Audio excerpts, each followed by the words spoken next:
Good evening. Tonight, I can report to the American people and to the world that the United States has conducted an operation that killed Osama bin Laden, the leader of al-Qaeda, and a terrorist who's responsible for the murder of thousands of innocent men, women, and children. Last night, at my direction, the United States military successfully executed a flawless precision strike that killed the #1 terrorist anywhere in the world, Qasem Soleimani. Soleimani was plotting imminent and sinister attacks on American diplomats and military personnel. It was nearly 10 years ago that a bright September day was darkened by the worst attack on the American people in our history. The images of 9/11 are seared into our national memory. Hijacked planes cutting through a cloudless September sky, the Twin Towers collapsing to the ground, black smoke billowing up from the Pentagon, the wreckage of Flight 93 in Shanksville, Pennsylvania, where the actions of heroic citizens saved even more heartbreak and destruction.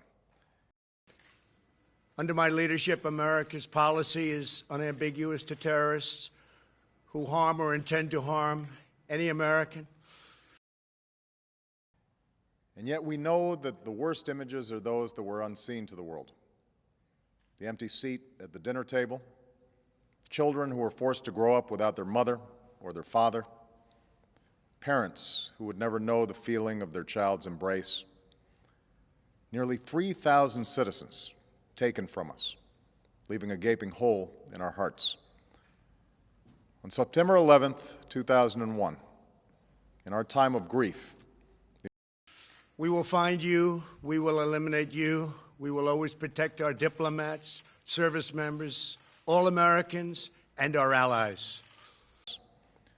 We quickly learned that the 9/11 attacks were carried out by al-Qaeda, an organization headed by Osama bin Laden, which had openly declared war on the United States and was committed to killing innocents in our country and around the globe.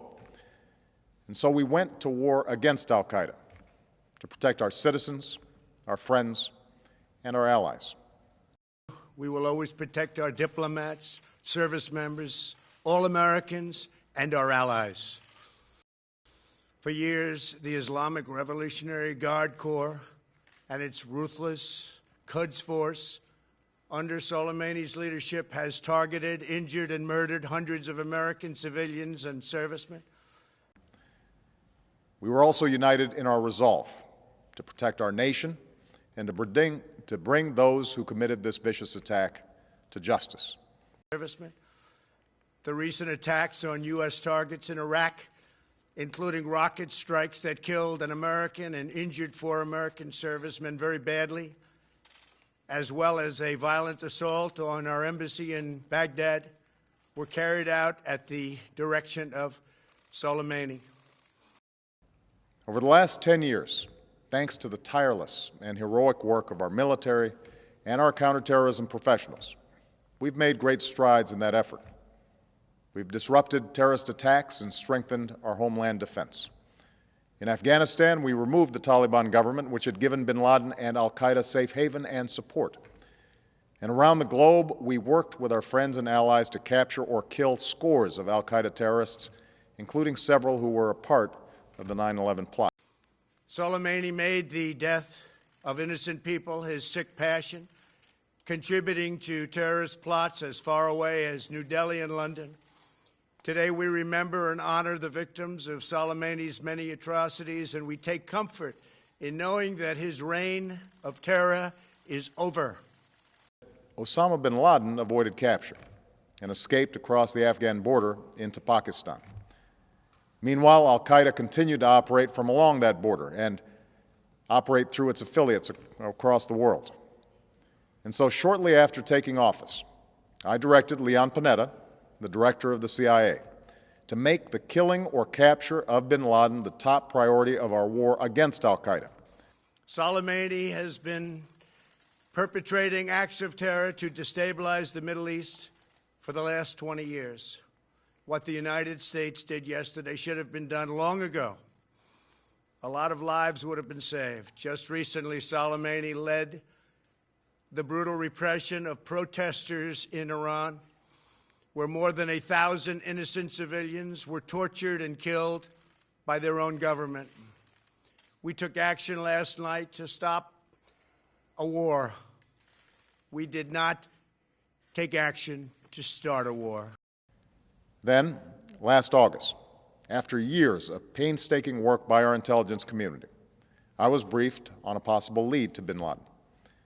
It was far from certain, and it took many months to run this thread to ground. I met repeatedly with my national security team as we developed more information about the possibility that we had located bin Laden hiding within a compound deep inside Pakistan. And finally, last week, I determined that we had enough intelligence to take action and authorized an operation to get Osama bin Laden and bring him to justice. The United States has the best military by far anywhere in the world. We have the best intelligence in the world. If Americans anywhere are threatened, we have all of those targets already fully identified, and I am ready and prepared to take whatever action is necessary.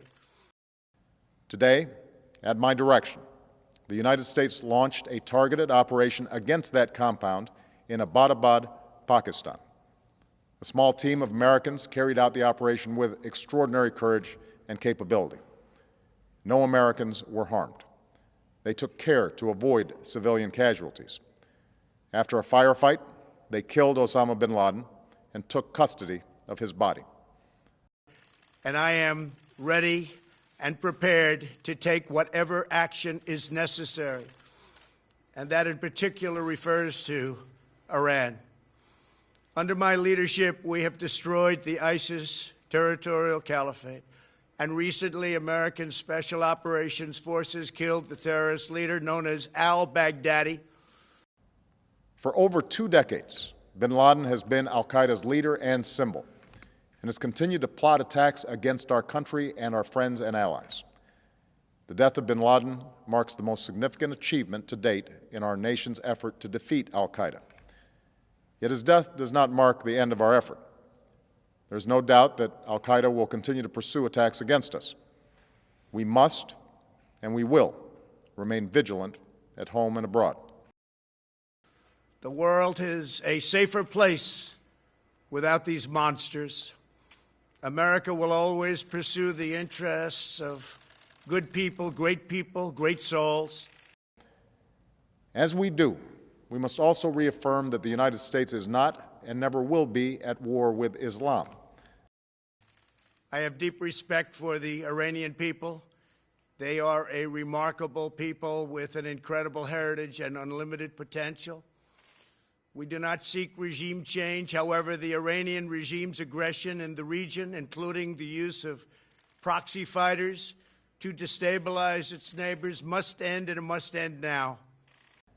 I've made clear, just as President Bush did shortly after 9/11, that our war is not against Islam. Bin Laden was not a Muslim leader. He was a mass murderer of Muslims. Over the years, I've repeatedly made clear that we would take action within Pakistan if we knew where bin Laden was. That is what we've done. But it's important to note that our counterterrorism cooperation with Pakistan helped lead us to bin Laden and the compound where he was hiding. Indeed, the future belongs to the people of Iran, those who seek peaceful coexistence and cooperation, not the terrorist warlords who plunder their nation to finance bloodshed abroad. And on nights like this one, we can say to those families who have lost loved ones to al-Qaeda's terror, justice has been done. Tonight we serve our country, and they are part of a generation that has borne the heaviest share of the burden since that September day. Finally, let me say to the families who lost loved ones on 9/11 that we have never forgotten your loss, nor wavered in our commitment to see that we do whatever it takes to prevent another attack on our shores.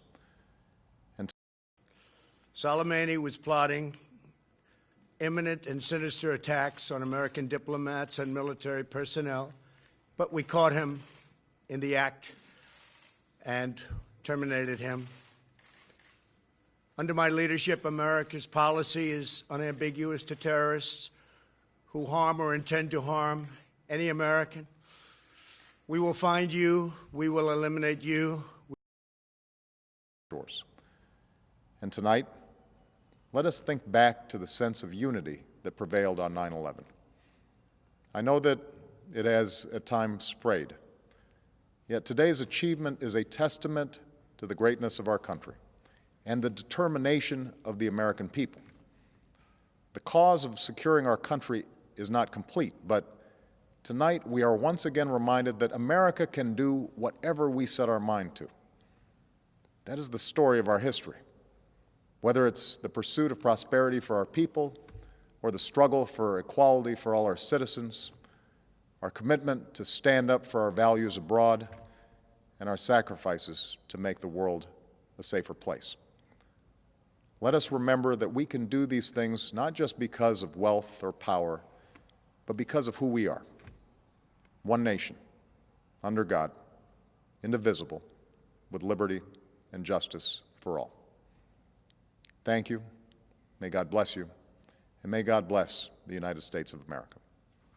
Thank you. God bless you. God bless our great military, and God bless the United States of America. Thank you very much. Thank you. Mr. President, you say you do this. Thank you. Thank you.